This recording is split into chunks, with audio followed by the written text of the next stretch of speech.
ایک بادشاہ تھا جس کا ایک نائی تھا۔ وہ ویسے تو عام لوگوں کی طرح تھا، مگر حجامت کے دوران ایسے محو گفتگو ہو جاتا تھا کہ خاموش ہونے کا نام ہی نہیں لیتا تھا۔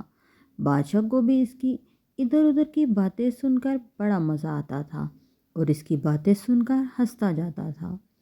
نائی کی ایک عجیب عادت بھی تھی جس پر بادشاہ کو غصہ بھی بہت آتا تھا، مگر اس کو عادت سے مجبور اور بیوقوف سمجھ کر خاموش ہو جاتا تھا۔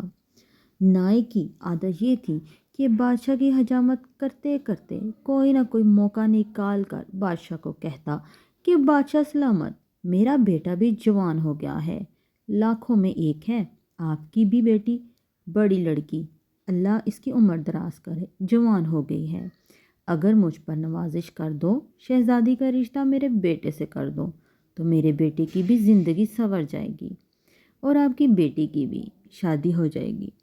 نائی کی یہ بات سن کر ایک طرف بادشاہ کو غصہ آتا تو دوسری طرف ہنسی بھی آتی، اور کبھی کبھار جب وہ ہنسی مذاق کے خیال میں ہوتا تو ہنس کر نائی سے کہتا کہ اچھا کچھ مہلت دو تاکہ میں رانی اور شہزادی سے مشورہ کر لوں۔ کچھ عرصے تو یوں ہی چلتا رہا۔ آخر ایک دن بادشاہ نے اپنے وزیر سے مشورہ کیا اور اس سے پوچھا کہ وزیر، تم عقل مند ہو، اس بات کا پتہ لگاؤ کہ نائی مجھے کافی عرصے سے اتنا تنگ کر رہا ہے، تو کون سی ایسی بات ہے جس کے بل بوتے پر مجھ حاکم سے رشتہ مانگتا ہے۔ وزیر نے بادشاہ کی اس بات پر غور کرنے کی اجازت مانگی۔ دوسرے دن وزیر نے بادشاہ کو بتایا کہ بادشاہ سلامت، یہ تو دولت کا نشہ ہو سکتا ہے، نائی بادشاہ سے رشتے کی درخواست کرے، مگر سوال یہ بھی ہے کہ کیسے پتہ چلے کہ اس کے پاس کتنی دولت ہے اور کہاں ہے۔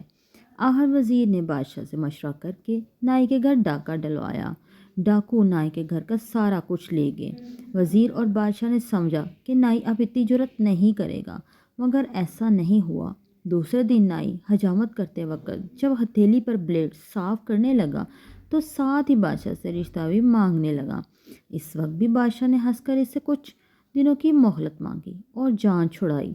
دوسری رات وزیر نے یہ کیا کہ جس فرش پر نائی کھڑے ہو کر حجامت کرتا تھا، اس نے اس جگہ کو کھدوایا تو معلوم ہوا کہ فرش کے نیچے خزانے کی دیگیں مٹی میں دبی ہوئی ہیں۔